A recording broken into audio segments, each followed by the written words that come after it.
नमस्कार, मी शेख यूट्यूब चॅनलमध्ये आपले सर्वांचे स्वागत। तर मागील वर्षी झालेल्या दुष्काळ परिस्थितीमुळे जे आहे या 40 तालुक्यामध्ये जे आहे दुष्काळ जाहीर करण्यात आलेला आहे। तर यामध्ये कोणकोणते तालुके आहेत तर जाणून घेऊया या व्हिडिओमध्ये। तर त्याआधी मित्रांनो, चॅनलचा नवीन असाल तर चॅनल सबस्क्राईब करून बेल आयकॉन दाबू शका। तर यंदा कमी पावसामुळे राज्यातील अनेक जिल्ह्यांमध्ये दुष्काळाचे सावट आहे। तर या पार्श्वभूमीवर राज्य सरकारने 1200हून अधिक महसूल मंडळामध्ये दुष्काळ परिस्थिती जाहीर केली असून या शेतकऱ्यांसाठी काही सवलती लागू केल्या आहेत। तसेच 40 तालुक्यामध्ये गंभीर ते मध्यम स्वरूपाचा दुष्काळ जाहीर करण्यात आला आहे। तर दुष्काळ जाहीर झालेल्या 40 तालुक्यातील शेतकऱ्यांना दुष्काळी अनुदान मिळणार आहे।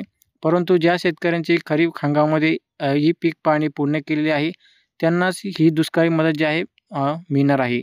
तसेच तलाठीमार्फत ही पीक पाणी पूर्ण केलेल्या शेतकऱ्यांची आकडेवारी घेऊन अशा शेतकऱ्यांची यादी तयार करून काम जे आहे करणे सुरू आहेत आणि दुष्काळ जाहीर केलेल्या 40 तालुक्यातील ज्या शेतकऱ्यांची ही पीक पाणी केली नाही त्यांना या दुष्काळाच्या अनुदानापासून वंचित राहावे लागणार आहे। तसेच दुष्काळ जाहीर झालेल्या 40 तालुक्यातील यामध्ये कोणकोणते तालुके आहेत तर जाणून घेऊया व्हिडिओमध्ये।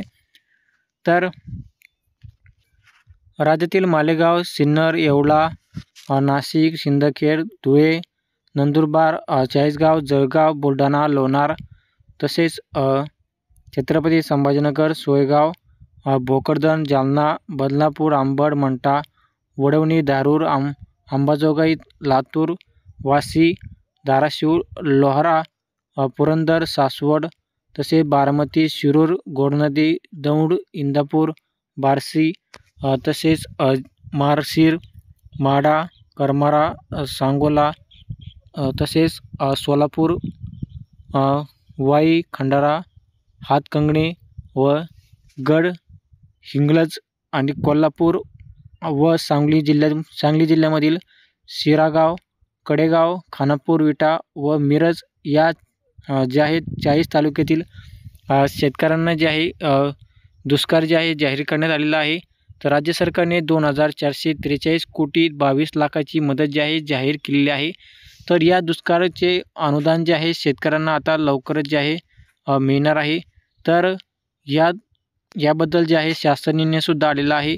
तर शासन निर्णय आलेला आहे आणि त्यानंतर जे आहे आता हे दुष्काळाचे अनुदान जे आहे शेतकऱ्यांना मिळण्यास सुरू होणार आहे। तर हे अनुदान जे आहे आचारसंहितेच्या पूर्वीच म्हणजे 31 मार्चपर्यंत जे आहे हे अनुदान शेतकऱ्यांच्या खात्यामध्ये जमा होईल।